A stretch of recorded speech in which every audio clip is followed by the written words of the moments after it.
ورنہ جو دنیا کے بادشاہ حکومتیں ہوتی ہیں تو اپنا ہی اپنا کر رہی ہوتی ہیں بیٹھ کے، بس میں ہی ہم ہی ہیں. تو چونکہ اللہ کے بعد سب سے زیادہ احسانات والدین کے ہوتے ہیں، اس لیے اللہ نے فرمایا کہ ہم نے وصیت کر دی ہے انسان کو کہ والدین کے ساتھ اچھا سلوک کرے وہ. تو وصیت کا لفظ کیوں استعمال کیا؟ یہ بار بار میں ایکسپلین کر چکا ہوں کہ جب کوئی مر رہا ہوتا ہے نا، اس وقت جو حکم دیتا ہے اس حکم کو وصیت کہا جاتا ہے، اور وہ معمولی حکم نہیں ہوتا. اس میں دو چیزیں ہوتی ہیں، نمبر ایک بہت امپورٹنٹ حکم، نمبر دو اس کی تاکید بہت زیادہ ہوتی ہے. آپ چاہتے ہیں کہ لازمی اس پر عمل ہو، تبھی موت کے وقت وہ بات کر کے جاتے ہیں. جیسے باپ دنیا سے جا رہا ہوتا ہے تو بیٹے کو مرتے ہوئے جو باتیں کہہ کے جائے گا، بیٹا ساری زندگی اس کو یاد رکھے گا. تو اللہ پر تو موت نہیں ہے، لیکن اللہ نے بتایا کہ میں جو تمہیں ماں باپ کے ساتھ اچھے سلوک کا حکم دے رہا ہوں نا، اس کو ایسے سمجھو جیسے کوئی دنیا سے جاتے ہوئے نصیحت کر کے جا رہا ہو. تو اللہ تو نہیں جاتے، لیکن اس میں تاکید پیدا کرنے کے لیے مجازاً مبالغتاً ایسا فرمایا. تو وصیت انتہائی تاکیدی حکم کو کہا جاتا ہے. اس لیے اللہ نے فرمایا وَوَصَّيْنَا الْإِنسَانَ، ہم نے انسان کو وصیت کی ہے، حکم نہیں دیا، وصیت کی ہے اپنے والدین کے ساتھ کہ یعنی اچھا سلوک کرنا، اور خاص طور پہ ماں کے ساتھ. کیوں؟ حَمَلَتْهُ أُمُّهُ وَهْنًا عَلَى وَهْنٍ، اس کی ماں نے اس کو اٹھایا تکلیف در تکلیف. بچہ یہ تکلیفیں، ساری تکلیفیں بڑے ہو کر بھول جاتا ہے وہ. تو پریگننسی کے پہلے دن سے عورت تکلیفیں اٹھانا شروع کرتی ہے. اور آگے اللہ فرماتے ہیں وَفِصَالُهُ فِي عَامَيْنِ، اور دودھ چھڑانا پھر 2 سال میں ہوتا ہے، یعنی 2 سال تک چھاتی سے مسلسل لگا کے رکھتی ہے اس کو.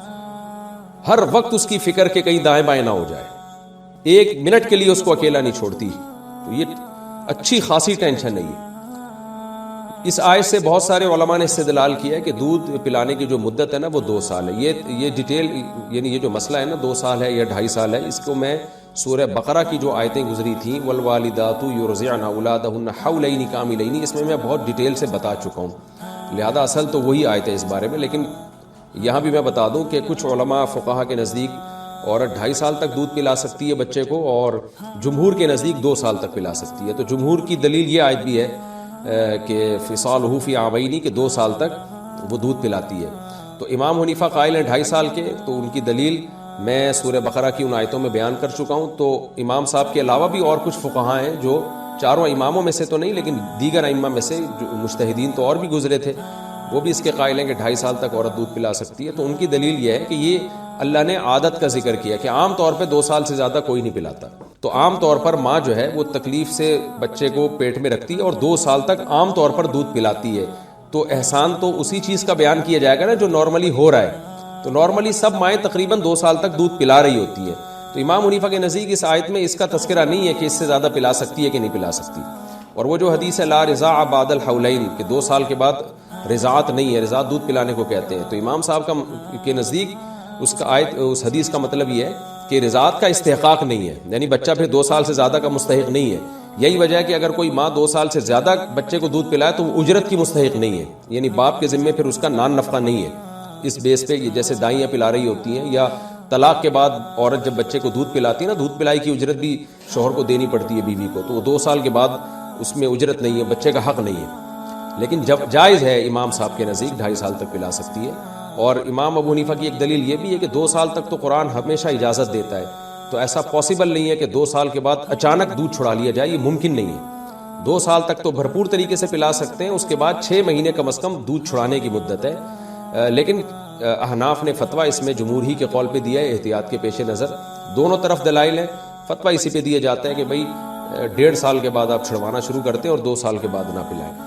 تو اس میں جو فقہی احکام ہے وہ ایک طرف رہے، لیکن قرآن ابھی یہ بتانا چاہ رہا ہے کہ ماں کا بہت بڑا حق ہے. حملتہ امہ کرہا وہنا علی وہن، کمزوری در کمزوری، تکلیف در تکلیف پہ وہ اپنے بچے کو پیٹ میں اٹھاتی ہے اور پھر 2 سال تک اسے دودھ پلاتی ہے.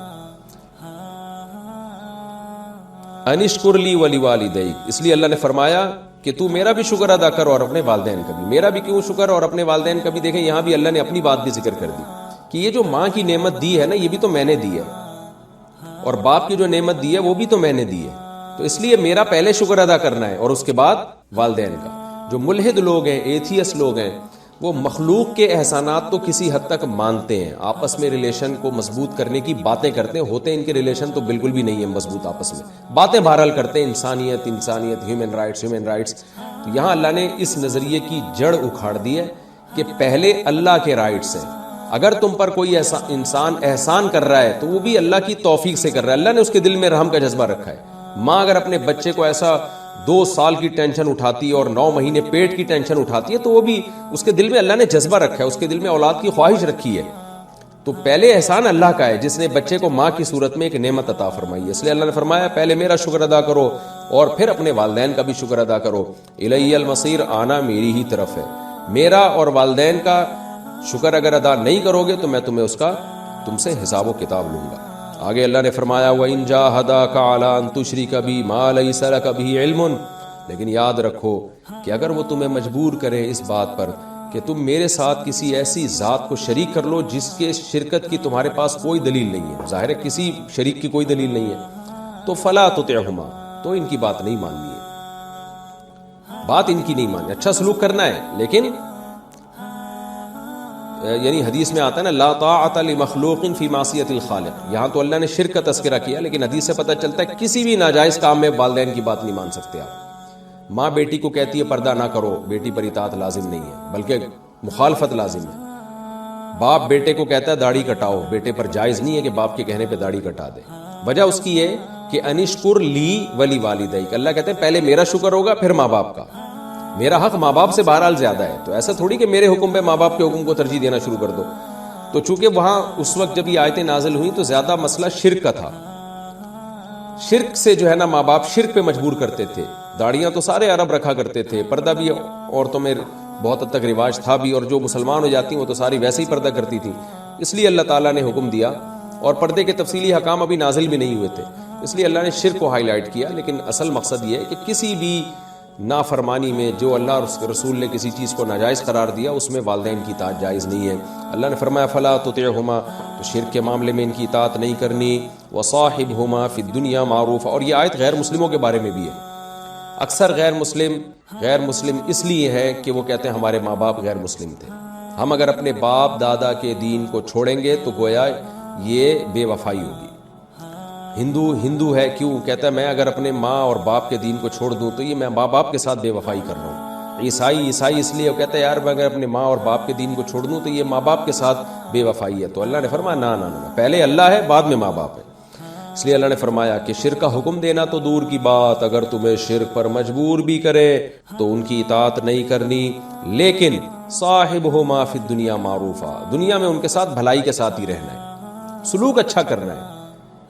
بیمار ہو جائیں تو بیمار پرسی کرنی ہے, ان کے ساتھ ان کو مالی تعاون کرنا ہے, اچھے اخلاق سے بات چیت کرنی ہے, بدسلوکی کرنے کی پھر بھی اجازت نہیں ہے.